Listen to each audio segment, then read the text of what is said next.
Hey y'all, welcome back to another episode. This is Marriage Made Possible, where we believe that all things are possible, including happy and great marriages. I'm Jasmine.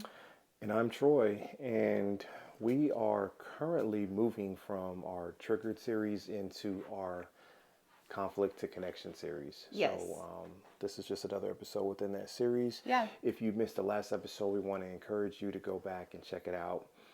Just a short recap. We talked about recognizing your triggers. We talked about taking a time out if Yeah. you need to. And we also talked about choosing a time and place to discuss And have those difficult conversations. Yeah. with your spouse. Yeah. So, really, it's all about being able to communicate with your spouse in a healthy and effective way. And I Absolutely. think that, the goal, if you would ask any couple what the goal would be when they're trying to communicate how they feel or, connect with their spouse, it would be probably to be heard, if something is bothering them or, also just to be able to connect on a deeper level. Absolutely. So something my accountability told me, because this was an area that we struggled with very early on in our marriage, Yeah. was being able to communicate effectively when we were in those moments of conflict.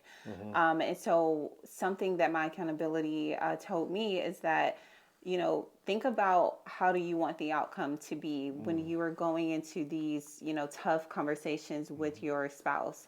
Do you want it to end with, both people being upset or somebody sleeping on the couch or, you doing something or saying something that you really don't intend to do? Or do you want the outcome to be for you to be able to express how you feel, for your spouse to hear you, and for you all to find a solution and to move forward? So I always try to think about that when I'm, have to approach you with a topic that may be difficult for us to discuss. Yeah, I think that's something that I had to really grasp as well too. What is the intended outcome here? Yeah. Is it about me? Is it about me getting my point across, what I'm Right. trying to say, or am I fighting for our marriage? And what the outcome is us moving together in unity in the same direction. Right. Yeah. And so that's why, when we did our episode a couple weeks ago, it was really important for me to be able to let you all know that you can still connect with your spouse even in the midst of conflict. And just because you may have two different difference of opinions, or you may want two different things at that moment, you can still find a way to connect with your spouse. Whatever the issue is, it doesn't have to separate you all or make things to be something that it shouldn't in the Right. marriage. Absolutely. So, as we are continuing our series from conflict to connection, how to communicate when triggered, Yeah. what's the first thing we want to talk about today? I think the first step, just like breaking it completely down, and you're, giving advice to couples, the first step really is to remain calm, right? And I know that it sounds so simple to like remain calm, stay in control of your emotions, but I do feel that if you can do this first step, remain calm no matter what the issue is, the conflict is, what conversation or tough conversation that needs to be had between you two. You can stay in control of your emotions. That's like 70% I would of the agree. work, I would Yeah, say. yeah. So remain calm, stay in control of your emotions. And that entails like not raising your voice at your spouse, not cussing at your spouse, not calling your spouse out of their name, not, degrading them with your tone and the way you talk to them. So truly remain calm. Don't raise your voice. I think it's important. Yeah. Something else I feel like couples can do is to not use accusatory language. Rather, you can use I statements like I felt this when this happened, instead of saying, well, you made me feel, or this, all of those accusatory languages we use. And those things tend to escalate the conversation in a negative way. Yeah, I feel like this is probably an overlooked um, step, but it's probably one of the most important ones, because regardless of what your spouse says or does, you are in control of your emotions. Absolutely. Yeah. And it's okay to have emotions, but it's not Yeah. okay for your emotions to have you. Right. So I can feel a certain kind of way, but I'm in control of how I react when you bring something to me, and I can choose to stay calm or not to stay calm, and that's across the board. I think another thing that you said that was real important was not raising your voice. Yes. And I think this is something that we kind of struggle with, myself in particularly, Yeah. when we would get into times of conflict. Is I would feel like I'm not raising my voice, and you'd be like, Oh, yeah. you'd be like, You're you're raising raising your your voice. I'm like, voice. I'm not raising my voice, you know. And so when you have one person raising their voice, and then conflict is met with conflict, and you have the other spouse that, you know, they start escalating their voice, and so Right. then now we're shouting over each other. It's a shouting match. It's a shouting match, Yeah. and you can't have a discussion when you're in the middle of a shouting match. Something else, the avoiding accusatory language is key, and Yeah. sometimes this is hard, especially when you feel a certain kind of way, Yeah. and you're bringing something to your spouse. It's hard to step back and kind of look at the forest through the trees. Yeah. You know, so you start pointing the finger, you. Right. But I think something that we had to learn is to say, like you said, use those I statements. Stay away from those you statements. Yeah. I felt like in this moment you did this, or kind of what I was feeling when this happened was X, Y, Yeah. Z. Yeah. And so when you avoid using the accusatory language, you avoid kind of can roll right into this. You avoid blame, Yeah. because one of the things that happens when you start using accusatory language is then you start assigning blame. Absolutely. Because now it's not just a discussion. Now I'm accusing you, and then I feel the need to, you know, well, that's not me. You Right. did this. And you know. and so when someone accuses you of something, right, or blame you of something, more than likely you're going to become defensive. So you don't want to approach your spouse in a way that is going to cause them to become defensive, and the walls are going to go up. And so rather than, you know, us trying to communicate and come to some type of agreement, now if I approach Troy, you know, and then blame him or accuses him of something, he's not trying to hear me, he's trying to protect himself, right? He's trying to come up with all of the different reasons of why he didn't do what I'm blaming him for doing. Yeah. So I think not using accusatory language and not placing the blame. And here's the thing, like, you very well may have been to blame. Wow, I feel accused. Just feel accused. But I'm about that's to the get thing, defensive. like, because we're not perfect people. So your spouse will, you know, more than likely do something that you don't like, that will offend you in some way. So they might actually have done the thing that, you know, you're saying that they have done, but it's all about your approach. It's all about your approach, because at the end of the day, you want to be able to communicate how you feel. You want to express how you feel to your spouse, and you want to be able to come to a conclusion and move forward. You don't want to get into a shouting match and your spouse feel like they have to, you know, protect themselves against what you're saying. Yeah, and this kind of segues into the next point. So point one is staying calm. But when we talk about avoiding blame and avoiding accusations, when we start getting into blame and accusations, then we start to focus on the blame and the accusations, Yeah. excuse me, and then we get off topic. Exactly. We're no longer on topic. So Right. that's our Yeah. second point is stay on topic. Yeah. That's real big, and I think Yes. that's something that we struggle with. I mean, Absolutely. early on in our marriage, anytime Yeah. we got into a disagreement, and we broke those rules of engagement. Yeah. And I think just going back to the first point, being, you know, staying calm, and how we talked about keeping your emotions in check, avoid raising your voice. You're not going to call your spouse out of their name. Right. You're not going to be derogatory towards them. And I think that comes along with, you guys have to have rules of engagement, and you have to Yes. say, hey, if we get into a conflict, if Yeah. we get into a skirmish, like This is what we will Right. and we won't do. these are the lines that we're Yeah. not going to cross. It's like when you're driving in the road, you got that double yellow line. You cannot cross it. We're not going to cross it. We're That's a not going to good talk point. about each other. We're not going to be derogatory. We're not going to be ugly. We're not going to Mm-hmm. hit below the belt. Those are things that you just have to have in place, because if you don't, it can become easy to start hitting below the belt, and then you're Yeah. doing what we call not fighting fair. Yeah. So we want to avoid that altogether and simply stay calm. So moving right along to staying on topic. Staying on topic, I'd say the first thing that you need to do is focus on the issue. Yeah. And so when we're focusing on the issue, we're not focusing on, well, you said this 2 weeks ago. Yeah, and that's a good point to Yeah. not bring up the past, right? And Yeah. so that is something that we struggle with. Like we would get into a disagreement, an argument, whatever. And, you know, I would say I'm guilty of this the most. I would like bring up something that happened when we were dating. Like, why? Yeah. Yeah. You know, like we married now. We got we're a full married. marriage. Yeah, like we're a couple years into marriage and I'm bringing up something that happened while we were dating. So I think it's important to definitely stay on topic. Like whatever the issue is, talk about what that issue is.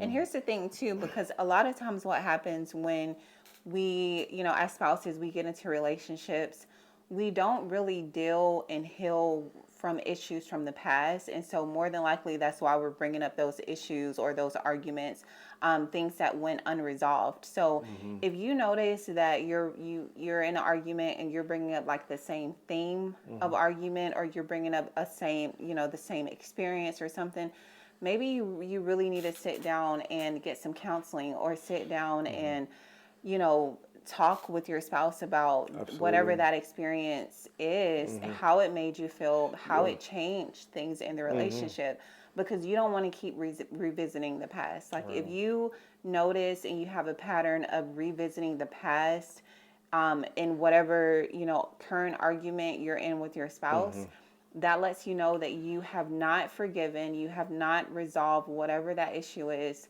And so it's important for you to take some time and go back and deal with those unresolved issues, but not in that current space. That's not the right space to do it. Right. So just simply put, you have an unresolved issue that needs to be dealt with. And until you deal with that, it's just going to keep... It's going to keep coming up. It's going to keep surfacing. And if every time you have an argument, if you're arguing about the baby, you're arguing about finances, you're arguing about the car, you're arguing about work, and somehow it always comes back to dishes in the sink, then you need to have a conversation about dishes in the sink. Because that's an unresolved... The patterns. Right. That's an unresolved issue. Yeah.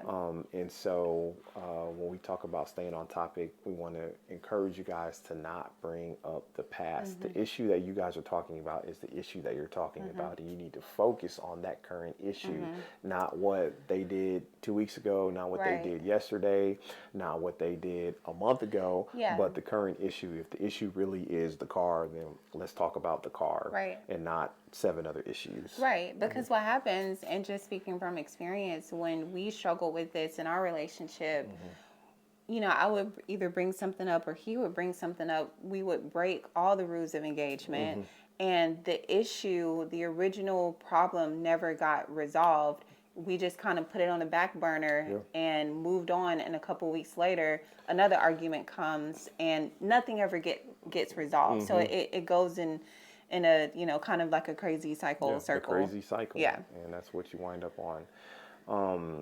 So we want to leave out the unrelated issues. Remember to stay on topic. Yeah, stay on topic. Absolutely. Yeah. So something else that you can do when you're in the midst of conflict with your spouse in order to connect is to be an active listener. So in the Bible, in James, the first chapter, it tells us to be quick to hear, slow to speak, and slow to become angry. So a lot of times in marriage, we do the opposite. We are quick to respond, quick to speak, quick to, you know, speak our minds and say how we feel. And we are very slow to listen, and we're quick to become angry. And so we have to be intentional about switching that up, to be quick to listen. Right? Even if you want to say something, even if they said something and you have a, you know, rebuttal for it, like, "Ooh, I can get you for that one." That's not the point. It's not the point, y'all. Like when you're communicating in marriage, and you're trying to talk about these tough conversations, it's not so that you can find the holes in your spouse's story so that you can come back and negate what they're saying. You want to hear their heart. Like, that is an opportunity for you to hear what is bothering your spouse, you Yeah, know? if you can't say amen, say ouch. I'm gonna say ouch on that one. Go ahead and take that. Yeah, so that was me. I was all the above. I mean, I was a terrible active listener early on in our marriage. Yeah. I mean, I was the one that was trying to. I'm out to get you. I'm about to Yeah. get you. Like, don't.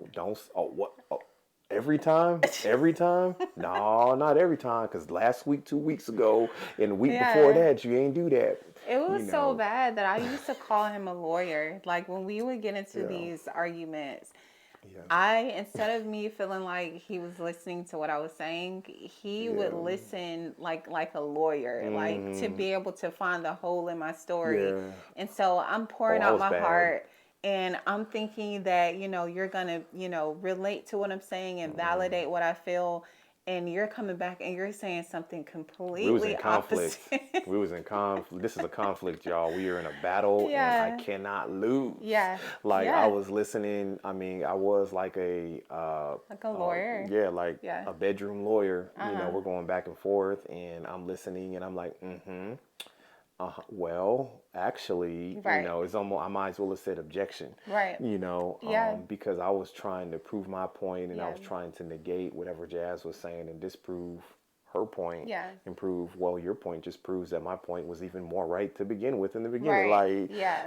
so, And really what that does when when you do that to your spouse, you're pushing them away, and you're absolutely. not creating a safe space for them to come to talk to you about things that is bothering you. And that can be a dangerous place to be, in a marriage, when you feel like you can't come, to your To your spouse spouse. and talk about, something that's bothering you. Yeah, Yeah. and you want to create a safe space. I know that sounds cliche, but you want to actually listen to what your spouse is Yeah. saying. And I know we're making a joke about it, but in all seriousness, this is something that we dealt with early on, Yeah. and that a lot of people deal with, and that is listening in the midst of conflict to reply instead of to actually listen. But I want to encourage you guys today to actually listen, man. Put your ears on, put your listeners on, man, and actually listen to what your spouse is saying. Hear their heart. If you can't listen, if you can't hear their heart, man, pray. Maybe say a prayer underneath your breath, a quick prayer. Lord, help me.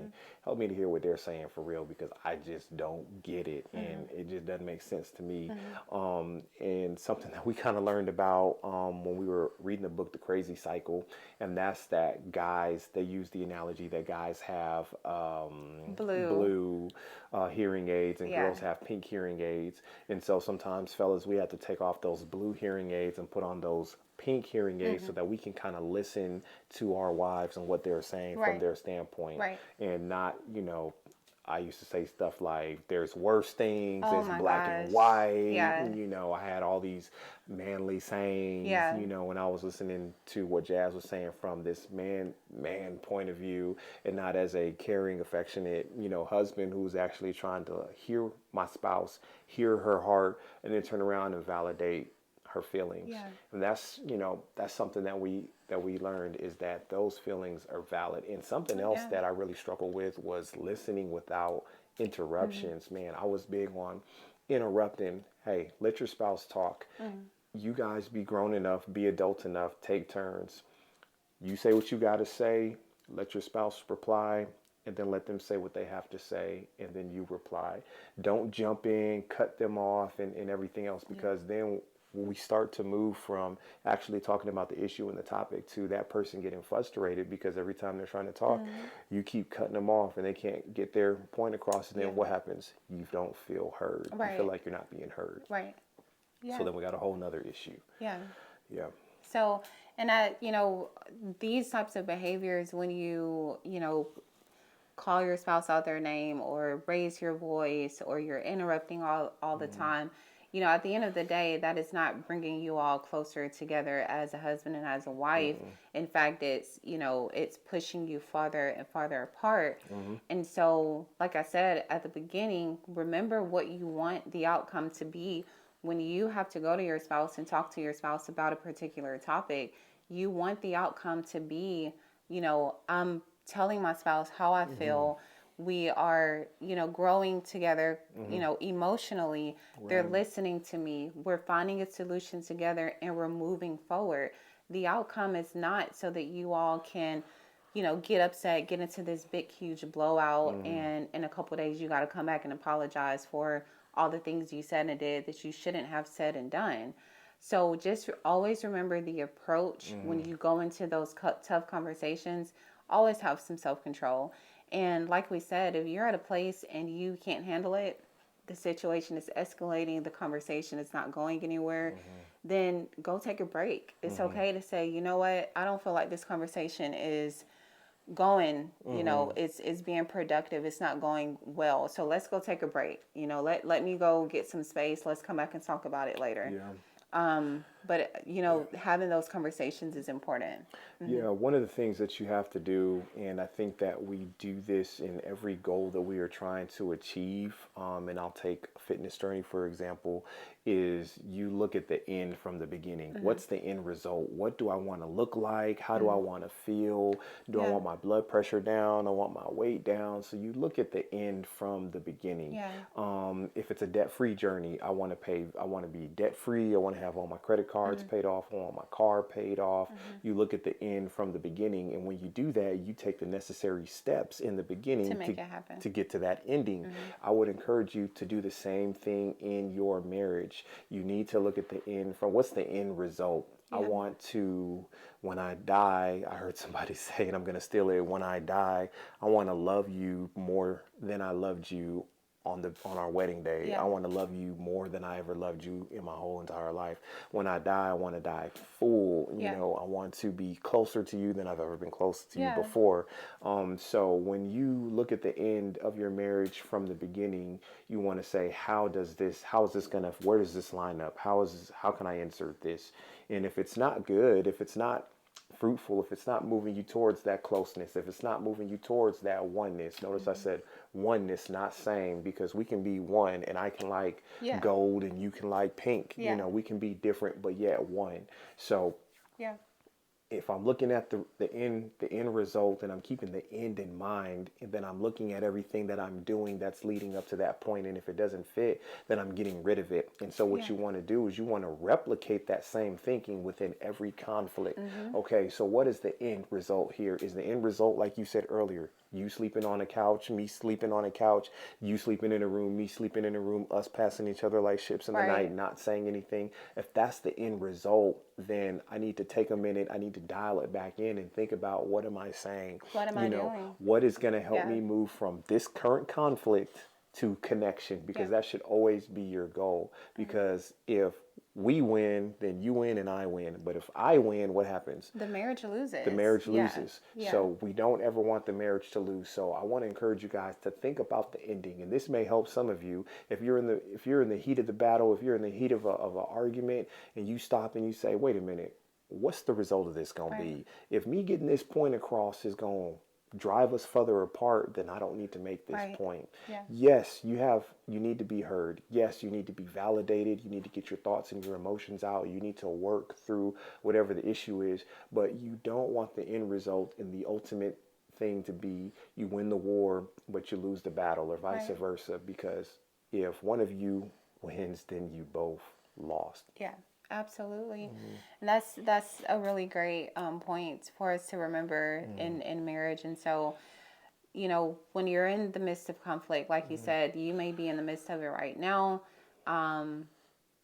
Just remember to stay calm, get to a place where you can control your emotions. That might take a couple hours. It might take, a day or two for you to kind of calm back down and get to a place where you can communicate what you're feeling and what you're thinking without being offensive to your spouse. I also think being mindful of the language that you use. Your words are powerful. So not, using accusatory language or blame or raising your voice, watching your tone. All those different things are important. Not being smart with your response, not being a smarty pants, and all those different things are important. That just reminded me, man. I have to pause because we used to get into it, and again, this is early stuff in our marriage. We're not telling you guys anything that we haven't already Yeah. lived and been through. Thanks to God, though, we just want to be here to say that you can be on the other side. If you're in the thick of it, you can make it through. But you said not be a smarty pants, but I used to be a smart mouth, Oh man. I yeah. used to say all kind of stuff, and Jazz would be like, "Are you being smart?" And I used to come back and I'd be like, "You want me to be dumb?" Like, it was like I could laugh about it now, but it was just so stupid. It was Yeah. so Just immature. immature. Yeah. I mean, God had to really work on me. Yeah. Yeah, Yeah. yeah. So, Absolutely. So staying calm, staying on topic, validating your spouse's feelings, and then actively listening to what they're trying to communicate with you. yeah, Like these are small, seemingly small tips to use when you're in the midst of conflict. But I mean, we're on the other side of it. These are things that we've implemented, that we've had to practice over the years in order for us to learn how to communicate effectively with one another. So yeah. These are small deposits, but the ROI is yeah, huge. yeah, absolutely. Yeah. All right, so we enjoyed this conversation today. Next week, we're going to continue. This is our conflict and communication series. Yeah. So if you all enjoy this conversation, come on back in a couple weeks, and we'll have another video up for you all. We'd love to have you. Like, Yeah. comment, share. We'll see you on the next one.